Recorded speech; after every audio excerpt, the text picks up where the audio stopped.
mais recente relatório do FMI sobre Portugal alerta que o país não tem estratégia para crescer depois de 2012. É o ponto de partida para o Conselho Consultivo de hoje. Para o comentar temos connosco António Gaspar, professor universitário, Pedro Marques, deputado do PS, Joaquim Biancar de Cruz, economista, e Jorge Neto, advogado. A todos agradeço a vossa presença neste Conselho Consultivo e começo por si, Joaquim Biancar de Cruz. Pegar aqui neste relatório do FMI, o FMI aponta 4 grandes riscos na implementação do programa de ajustamento financeiro: um agravamento da recessão além do previsto, execução orçamental insuficiente, peso das dívidas do privado no Estado e também recuperação da competitividade demasiado lenta. A mensagem de Bruxelas, da Comissão Europeia, nomeadamente, tem sido mais branda. A minha pergunta é se o relatório do FMI é mais pessimista ou mais realista que as previsões da Comissão Europeia. Não, eu acho bom ainda bem que não estamos só ligados à Comissão Europeia, não estamos só ligados ao FMI. É bom que hajam estas dicotomias e diferentes análises relativamente ao estado das finanças públicas portuguesas. Parece-me que o crescimento, e é isso, é que é a grande tónica, o grande desafio para este governo. Ou seja, significa conseguirmos consolidar todas as finanças públicas e conseguimos alavancar a economia para o seu crescimento. Aqui aparece outra vez a questão, que eu até gostava depois de ouvir ali o Pedro, se ele tiver tempo, um bocadinho sobre a taxa social única. Mais uma vez o FMI aponta, parece que tinha sido um dos fincapés e uma das maiores insatisfações relativamente ao nosso desempenho com a Troika. A medida que causou mais celeuma foi, sem dúvida, a da taxa social única, que permitia, segundo eles, dar uma folga, o tal bilhete de saída para as pequenas e médias empresas exportadoras, porque são essas que podem fazer a diferença neste momento. E essas empresas não têm essa folga e não têm essa folga também a nível do crédito das instituições bancárias. Portanto, algumas com a sua criatividade, com todos os seus esforços em termos de produtividade, com o seu dinamismo, vêem-se completamente, no fundo, cotados ao não êxito pelo facto de se inserirem na economia portuguesa e num contexto português. E isso não pode acontecer. Isso tem que existir uma sensibilidade para essas pequenas e médias empresas. Soubemos também ontem que o Instituto Nacional de Estatística disse que, em termos homólogos, em fevereiro, conferiu que, mais uma vez, as importações diminuem, cerca de 6%, e as exportações aumentam, cerca de 10%. Portanto, mais uma vez, é esse o impulso que está a existir na economia. As importações não aumentam porque as pessoas não têm capacidade para comprar, não é? Pronto, portanto, as exportações realmente nota-se. Portanto, há aqui há grandes portugueses que eu consideraria super-homens no meio de todas as adversidades que nós estamos a viver. Relativamente à despesa pública, também gostava de mencionar que, em tempo útil, o que era permitido fazer foi aquilo que é fácil, que é, no fundo, quase a talho de foice, corta aqui, corta acolá, mas, em termos de criar eficácia no sistema e na administração pública, esse trabalho está por fazer. E esse trabalho é, sem dúvida, também considero um dos maiores desafios para os próximos tempos e para o dinamismo e para o crescimento da economia portuguesa. E o que é que falta fazer na prática? Não, é porque, repara uma coisa, cortar e dizer assim, olha, o 13º mês ou o 14º mês, são medidas muito difíceis e medidas de grande austeridade, essas, para acerto da despesa pública, para chegarmos a determinados números, são mais eficazes. Mas o que falta fazer é um trabalho bastante minucioso de tudo, o levantamento de toda a administração pública, daquilo que é verdadeiramente eficaz, do que não é eficaz, do que não faz sentido, do que faz sentido, em termos não só macros, mas também a nível local e regional. Mas esse é um trabalho que leva tempo. E esse é um trabalho que leva tempo, e também do setor empresarial do Estado. E esse desafio, que considero também uma das premissas fundamentais para a alavancagem do crescimento, esse demorará tempo e não será assim tão fácil. Agora, o FMI também tem que perceber uma coisa. Primeiro, que a dureza das medidas que implementaram, as taxas de juros que quiseram assumir perante Portugal e perante as dificuldades. A dureza, o não ter ainda agora, não é, deixado mão de algum levantamento desta exigência que tem tido com o Estado português. Não há milagres. Não pode haver milagres com o que exigiram e o que querem que seja implementado. E ainda mais, eu não gosto de dizer isto muito, porque no anterior governo falava-se sempre do contexto internacional, mas o contexto internacional também não ajuda. E ainda se deteriorou mais. E, nomeadamente, ainda com a nossa vizinha Espanha, que está à vista. E que nós tanto dependemos dela. Eu não gosto de desculpar-me sempre dos outros, mas a verdade é que também está lá. E, portanto, eu gosto que possamos, quando muito, depender de nós próprios. Mas aqui não dependemos de nós próprios, somos uma economia aberta e, portanto, dependemos dos outros.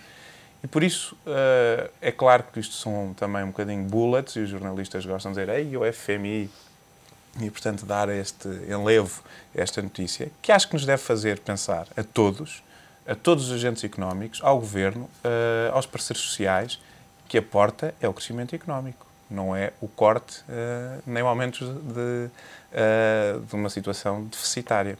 António Gaspar, se um destes cenários se concretizar, estes que enumerei há pouco, no início do Conselho Consultivo, o FMI alerta que mais medidas de austeridade, estou a citar, não trariam grande benefício e o apoio político do programa diminuiria, incluindo dentro da própria coligação governamental. Qual é a salvação Olá, Sandra, possível? bom dia. Bom, vamos lá ver uma coisa. O que se tende aqui, digamos, a encontrar é um modelo de crescimento para a economia portuguesa. Nós não nos podemos esquecer, não é de agora, é desde meados da década de 90 que o modelo de crescimento da economia portuguesa tem sido baseado no endividamento. Ou seja, endividaram-se as famílias, endividaram-se as empresas, endividou-se o Estado, os bancos, os intermediários financeiros transformaram os recursos em créditos e quando a taxa de transformação atingiu os 100%, foram-se endividar lá fora para acudir às necessidades de crédito dos seus clientes. Bom, tivemos aqui um modelo de quê? De intermediação financeira. O que é que qualquer intermediário acrescenta ao processo produtivo e acrescenta de valor? Zero. Portanto, nós tivemos aqui um modelo que durou até há bem pouco tempo, que não foi um modelo sustentado e que não foi um modelo mais adequado para a economia portuguesa. Portanto, de facto, o que tem falhado tem sido a política estratégica, tem sido a visão estratégica e o alcance, a profundidade do alcance dessas medidas, que deveria já ter norteado os governos para escolher para Portugal um modelo de crescimento não aquele que tivemos até aqui. A partir daí, o que me parece o mais adequado, o que me parece o mais acertado é o quê? É sentarem-se na mesma mesa pessoas, cidadãos portugueses, eventualmente estrangeiros, mas aqui cidadãos portugueses, têm uma visão de longo alcance, têm uma visão de futuro, têm uma visão estratégica importante, juntamente com os empresários portugueses e que definam o que é prioritário para Portugal em termos de modelo de crescimento. Vamos substituir as importações, vamos ter uma alternativa às exportações, enfim, quer dizer, há várias formas de encontrarmos um modelo de crescimento para a economia portuguesa. E depois perceber, naturalmente toda a gente sabe, toda a gente aponta, bom, a aposta deve ser em bens transacionáveis. Mas bens transacionáveis, há muitos bens transacionáveis. Agora, quais são aqueles mais relevantes? Quais são aqueles em que nós temos vantagens competitivas? Quais são aqueles em que Portugal consegue acrescentar valor de forma diferenciada que não consegue aos outros países? Eu recordo aqui o Porter, quando escreveu digamos, o livro que é As Vantagens Competitivas das Nações, ele dava, eu já não falo da vinda cá, quando foi o cluster de Valdoave, que isso foi para mim um flop, mas quando ele escreveu As Vantagens Competitivas das Nações, que é um manual, enfim, de 780 páginas, eu penso que aí poderíamos, digamos, as pessoas que estivessem sentadas a essa mesa que eu referi, beber influências, ou pelo menos ideias, que ajudasse a consolidar uma ideia muito sólida e sustentada do que deve ser o crescimento português. Porque há muitas vertentes que nós temos hoje que poderiam ser melhor aproveitadas do que aquilo que está a ser neste momento. Quais? Por exemplo, nós temos vários setores onde, quer dizer, finais da década de 80, praticamente desinvestiu-se. Temos o setor das pescas, que hoje está moribundo, não é? E, digamos, aí também é verdade, temos um problema que é, na União Europeia, as cotas pesqueiras que impõem aos portugueses, mas temos, sobretudo, uma indústria metalomecânica média, não a metalomecânica pesada, mas a metalomecânica média, que se podia revitalizar, Temos estaleiros navais que podiam... Eu dá-me uma certa pena quando vejo agora em Viana do Castelo e quando vejo em Aveiro aquilo que está a acontecer. Quando podíamos produzir, é evidente que hoje a indústria naval, em termos de procura, já não é a mesma que era na década de 60 e de 70, mas podíamos produzir, não aqueles barcos que a Lisnave produzia, aqueles barcos enormes, mas barcos de médio porte, que podíamos produzir e que podíamos oferecer de forma competitiva no mercado internacional, como oferecíamos aqui há 30 anos ou há 20 e tal anos. Temos depois também...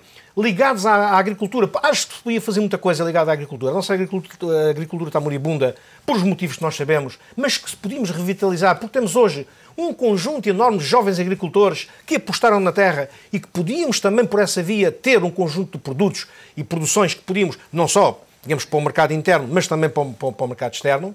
Temos também, em termos de algumas indústrias em que somos líderes mundiais, por exemplo, a indústria da cortiça, do azeite e, digamos, das pedras semipreciosas, podíamos também aí incentivar um pouco mais esse tipo de indústrias. E depois de facto, há as indústrias hoje onde assentam as nossas exportações, a maior parte delas, que são indústrias tecnologicamente evoluídas, e que dão, em termos de valor, criam valor e conseguem colocar nos mercados internacionais um conjunto de produtos que, de facto, ajudam Portugal a crescer. Agora, eu acho que não é futuro para Portugal termos uma economia, como temos tido até agora, assente numa economia financeira e assente, sobretudo, nos serviços. Porque há uma parte industrial importante que poderá ser desenvolvida e que tem sido esquecida até agora. Pedro Marques, o FMI pede medidas extraordinárias de estímulos e no início do programa de ajuda externa esperava que o corte da taxa social única impulsionasse a competitividade a curto prazo. Há pouco o Joaquim falava disso. A minha pergunta é se o corte, a redução da taxa social única vai voltar a estar assim em cima da mesa. Bom dia, Sandra. Em primeiro lugar, deixe-me dizer assim de forma muito clara, espero que não.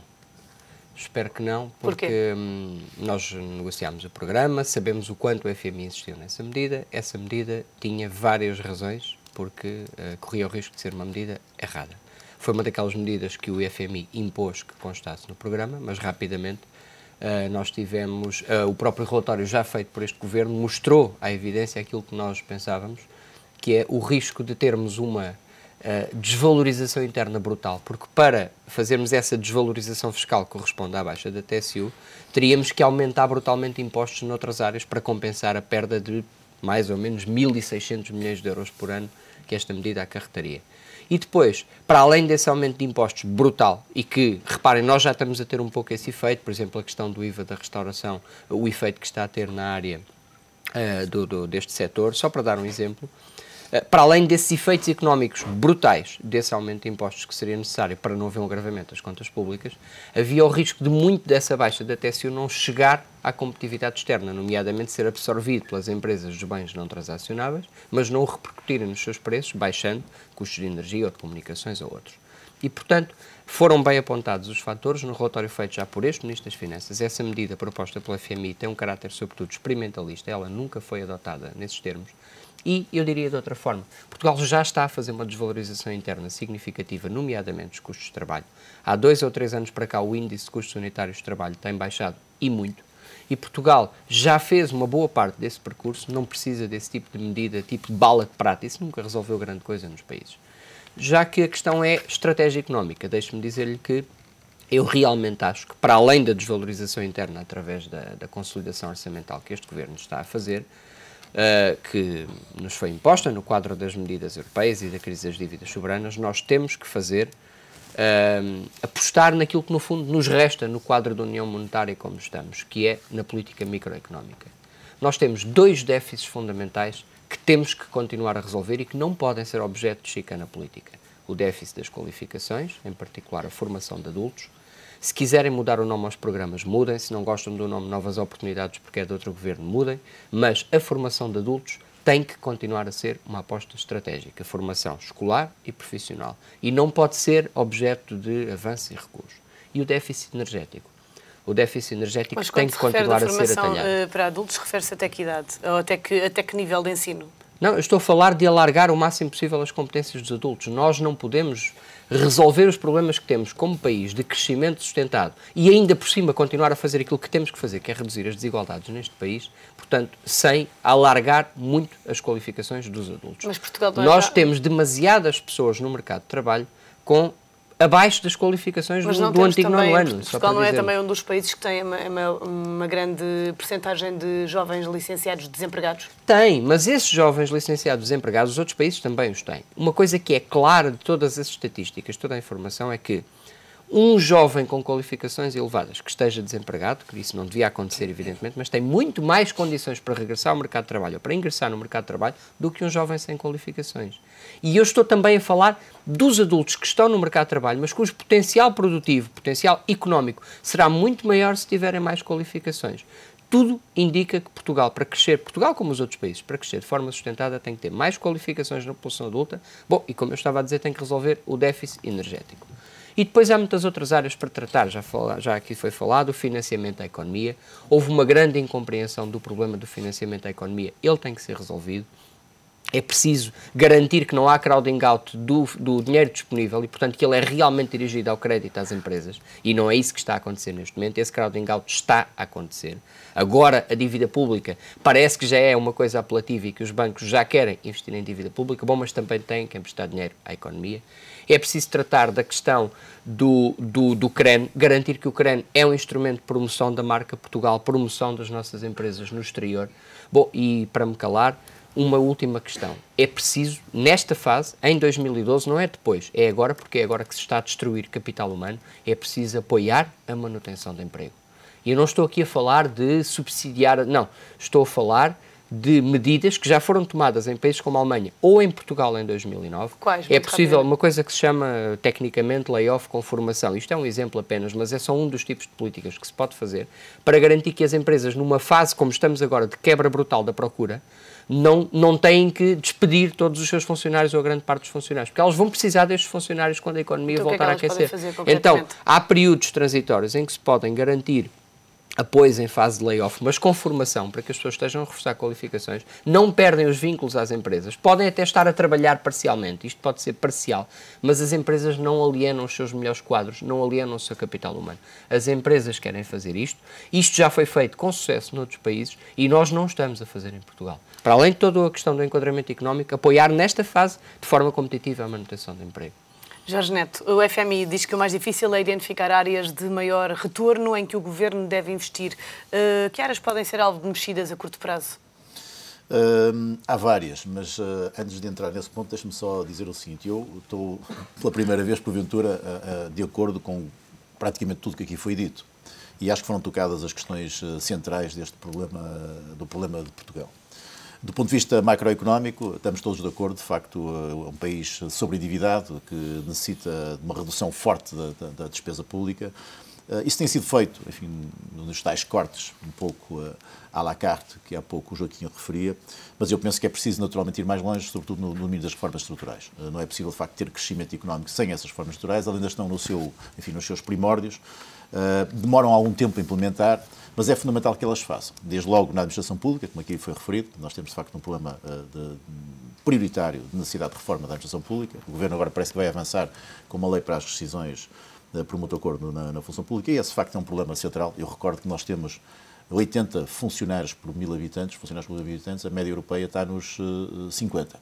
Aliás, é o caso concreto da Alemanha. Há outros países que têm mais que Portugal, o caso concreto da França, mas também não nos esqueçamos que a França é a origem da burocracia, do bureaucrate, e, portanto, a França não é propriamente um exemplo. E também está com problemas sérios do ponto de vista da despesa pública que tem, que vão exigir reformas no curto prazo. Essa era uma medida que já se antevia, de resto. Sim, aliás, já é muito falada. Enfim, não se trata de despedimentos na função pública, trata-se de rescisões por mútuo acordo. Mas é fundamental, de facto, baixar a massa salarial que é afetada em termos de PIB à função pública, que está, de facto, num patamar acima daquilo que é a média europeia.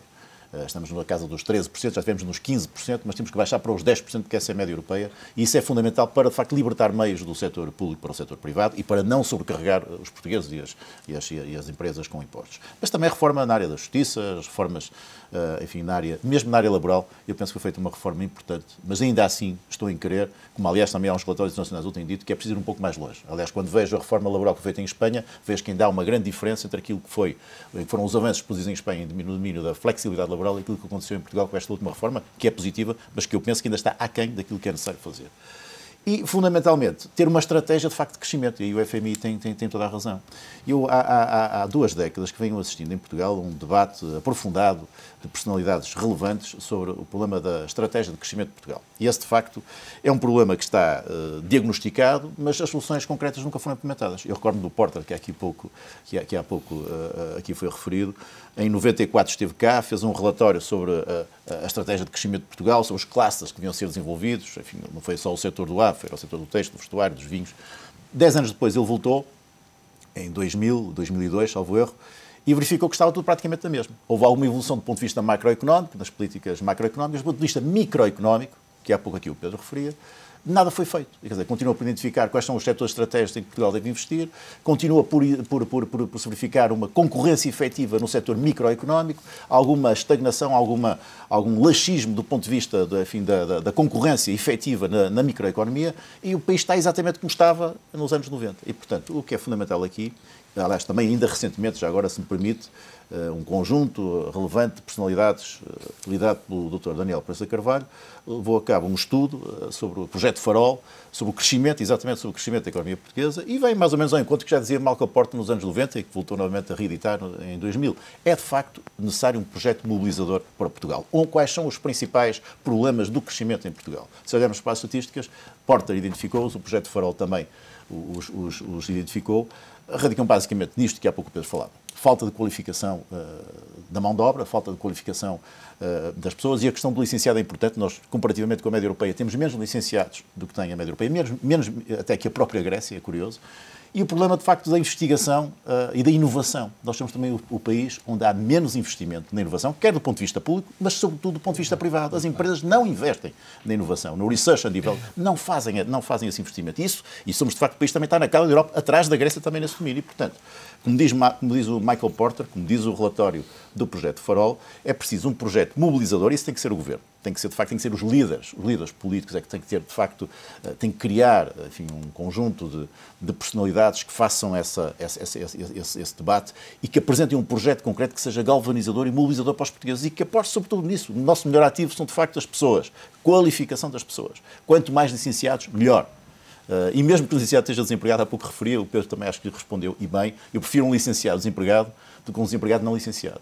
Um licenciado desempregado tem seguramente mais capacidade para entrar no mercado de trabalho e para fazer qualquer coisa, para ser produtivo, do que, efetivamente, alguém que não tem formação específica em qualquer área. E, portanto, estes são os 2 problemas centrais do crescimento de Portugal. É, de facto, introduzir inovação, conectividade, aumentar a produtividade, a competitividade da nossa economia, e isso passa, a meu ver, por liderança política, por esclarecimento, por a galvanização e mobilização da sociedade para um projeto em que nós acreditemos, do género marca portuguesa, marca nacional, substituir de facto as importações, mas é preciso que as pessoas acreditem nisso, é preciso que as pessoas sejam mobilizadas por isso, e é preciso de facto que se crie esse esforço coletivo e esse pensamento coletivo de unidade relativamente a um projeto que seja de facto ambicioso e que seja sustentável para Portugal.